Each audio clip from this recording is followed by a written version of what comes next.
Welcome to Longfellow House, Washington's headquarters National Historic Site. The land that this house sits on has seen human history for over 3,000 years. Archaeological evidence tells us that Native Americans lived here off of the rich abundance of the Charles River. They were here first when English colonists came and created an agricultural settlement in the 1630s. Soon after that point, the character of the town shifted, and a few families started to establish estates here in the countryside.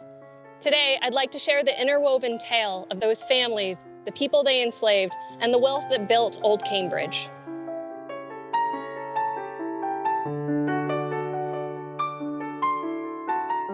This house was built in 1759 by John Vassall, Jr. We know that because in this room there's an original fireback with the date of the construction of the home. At that point in his life, John was a 21-year-old recent Harvard graduate who had inherited an enormous family wealth. Sugar plantations in Jamaica, property here in New England, and a long history of human bondage.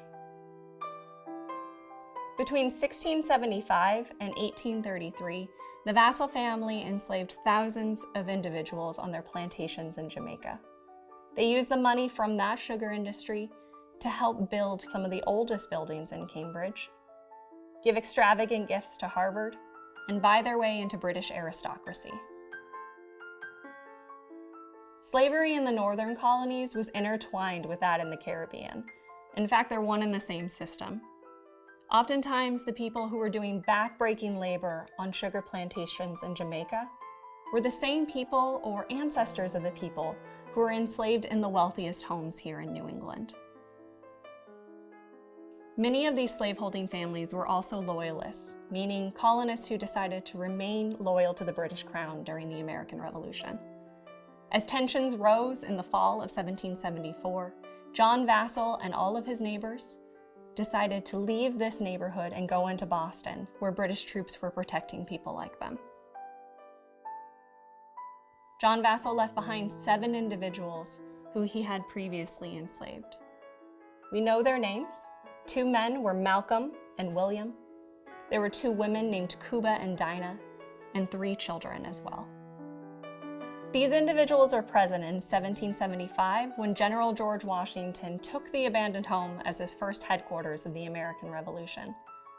Cuba lived here with her husband Tony and their 6 children on a small parcel of the Vassall estate that they farmed for their own subsistence.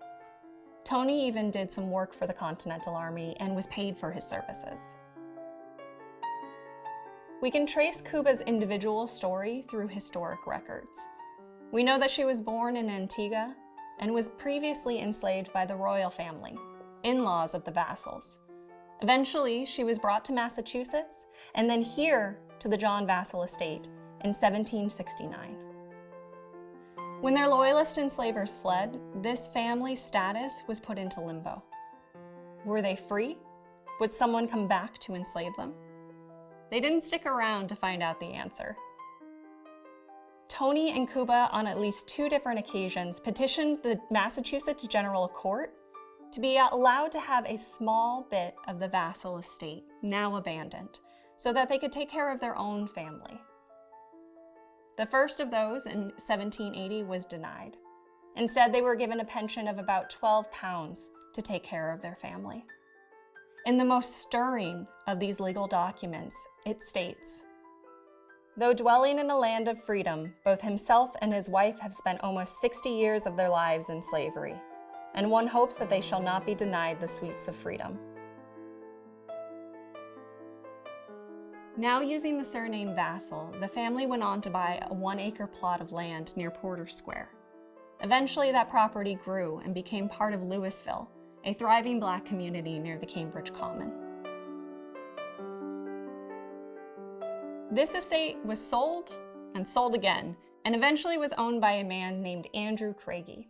He's the one responsible for expanding the footprint of this house in the 1790s.